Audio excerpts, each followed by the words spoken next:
Permisi Pak, Assalamualaikum warahmatullahi wabarakatuh. Waalaikumsalam.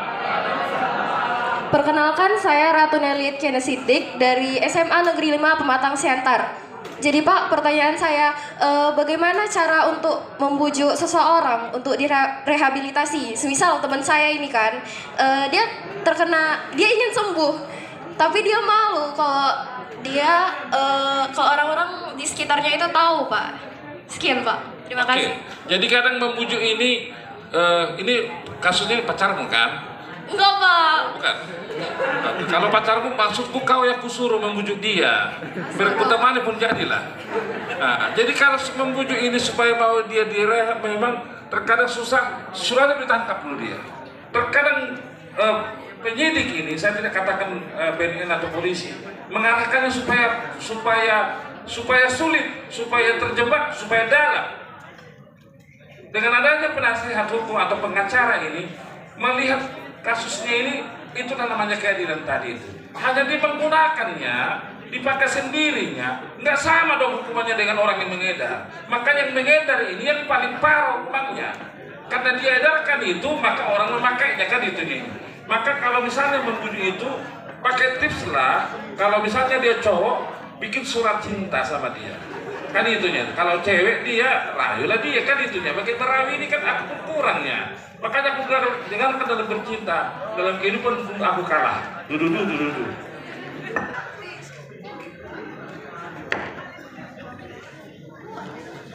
Tes 1, 2, 3. Selamat siang Pak, saya Niko Manuel dan saya berasal dari SMA Swasta Perguruan Sultan Agung. Oke. Saya ingin bertanya Pak, jadi seperti yang kita ketahui bahwa sabu itu berasal dari impor ilegal yang berasal dari mungkin negeri Afrika maupun Cina.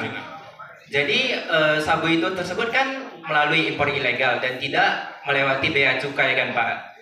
Nah jadi saat BNN menangkap orang yang menjual narkoba itu atau bandar narkoba, barang bukti sabu itu akan dimusnahkan atau dijual kembali Pak untuk mendapat keuntungan negara. Udah, itu aja. Setelah ada dulu cara kita keluar. Oke, jadi sabu-sabu kalau kita beli di Cina, gak usah di Cina lagi karena saudara orang Cina. Di Singapura lagi kita. Orang Singapura. Kalau di Singapura kita beli ini hanya 100 juta dengan 1 kilo. 100 juta 1 kilo. Rupanya dijual di Indonesia ini jadi 1 miliar. 900 juta untungnya. Siapa yang tak tergiur? Dulu ya, pertama.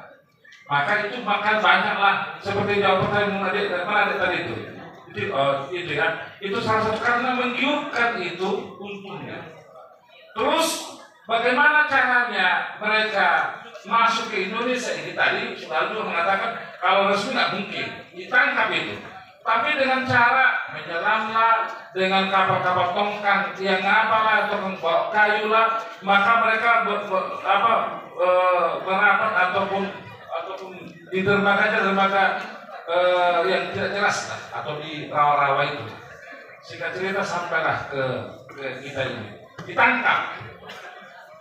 Kalau itu barang bukti narkoba, dipastikan itu ketika sudah selesai kasusnya harus dimusnahkan. Maka ketika barang narkoba ini dijual sebagian, kasus minahasa namanya. Pernah kan namanya minahasa? Oh, enggak. Artinya menjual sebagian dari barang bukti ini, maka terjadilah kasus menjual narkoba. Dan intinya tidak boleh diperjualbelikan barang yang sitaan, apalagi narkoba. Sedangkan barang yang komoditas kita yang lain, contoh, kita menjual kopi ke perajin. Ketika kopi ini bermasalah, bukan kita jual murah, nggak bisa, pulang tahu, bukan bisa dibawa ke Indonesia, ditenggelamkan di laut, nggak bisa dijual. Kadang-kadang secara ekonominya kita berbicara, kan sayang, kenapa nggak dijual? Kan itu tadi. Sama-sama menjual, sama kita dengan menjualnya itu masuk pidana lagi, menjual narkoba kan itu. Oke? Ada yang lain? Sudah? Selamat siang Pak. Perkenalkan, nama saya Nathanael Sinaga dari SMA Swasta Seminari. Oh, bukan nama lu atas. Ya Pak. Baik, dari pelajaran agama dan PKN saya sering mendengar bahwa hukum itu runcing ke bawah dan tumpul ke atas.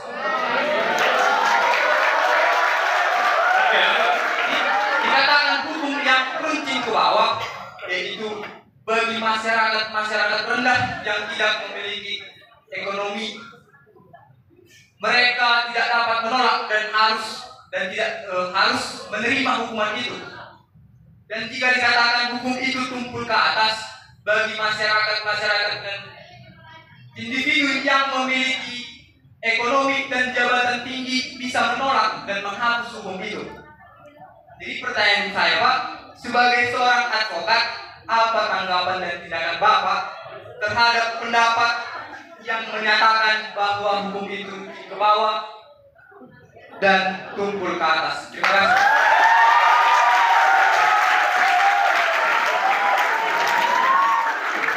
Oke, terima kasih Nathanael ya. Saya juga termasuk tokoh agama. Ya, tidak ada saya temukan bahwa ada istilah hukum itu runcing ke bawah, tumpul ke atas. Karena di agama manapun nggak ada seperti itu. Saya juga dosen PKN.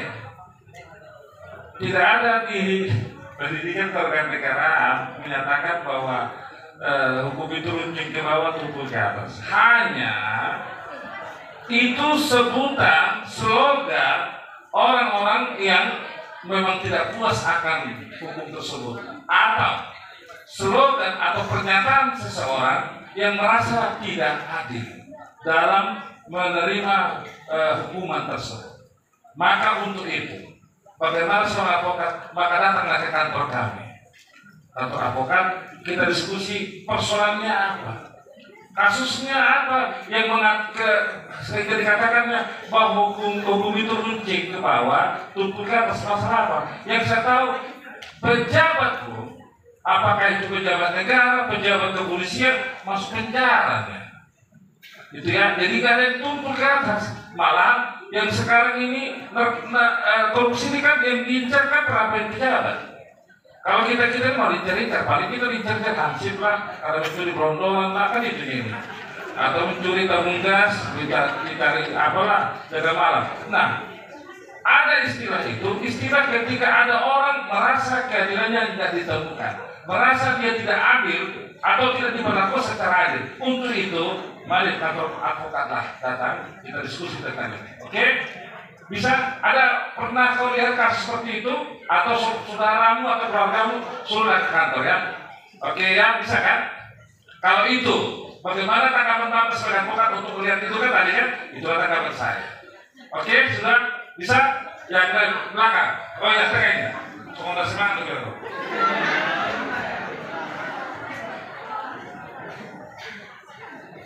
Kita batasi 15 menit lagi ya, maksimal ya. Tapi segala apa saja Bu? Oke.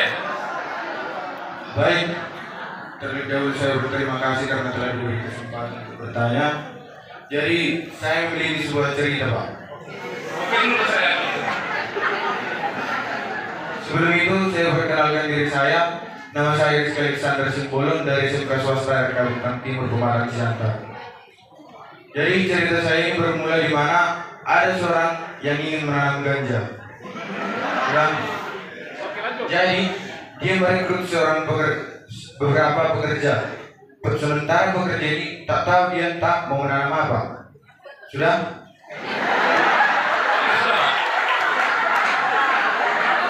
Jadi selama pekerjaan ini sang pekerja ini tak tahu untuk apa mereka membersihkan lahan ini, apa yang akan ditanam di sini. Tiba saatnya sang penanam ganja ketahuan oleh polisi dan polisi menangkap si penanam ganja yang bekerja ini, semua lari ketakutan. Jadi yang saya pertanyakan di sini, apakah mereka dihukum atau tidak? Sementara yang mereka melakukan pekerjaan yang tidak mereka ketahui apa tujuannya. Oke, jadi Tepuk tangan dulu untuk saudara kita. Yang pertama memang bahwa di negara kita ini warga negara Republik Indonesia yang kita cintai ini ada dalam teori hukum mengatakan teori fiksi. Ketika diundangkan sebuah undang-undang atau peraturan,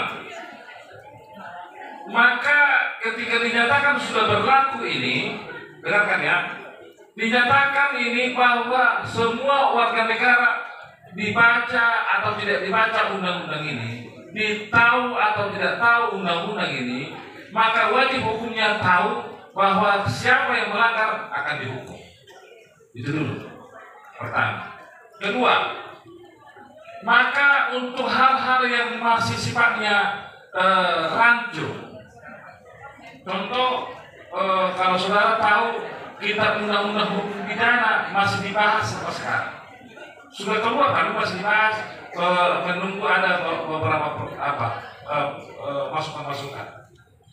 Nah, salah satu juga adalah membuat penyuluhan, termasuk ini sekarang kita ini. Penyuluhan hukum tentang narkotika. Apa itu narkotika? Sudah kita lihat tadi. Tanaman ganja. Logikanya seorang petani atau seorang manusia ketika disuruh mengerti apa yang dikerjakan, bersihkan dulu tanaman ini, lahan ini bersihkan, tanam ini. Pasti kita tanya, ini tanaman apa? Cabai tidak. Karena kalau misalnya waktu kecil dia hampir persis sama dengan cabai. Tanaman ganja itu hampir sama dengan cabai, kecil-kecil dia. Sampai umur 1 jengkal masih kayak cabai dia.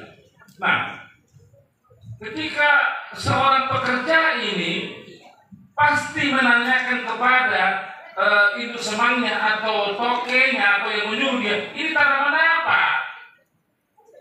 Maka ketika dijawab oleh yang menyuruh mereka itu ganja, maka mas teruskah dia?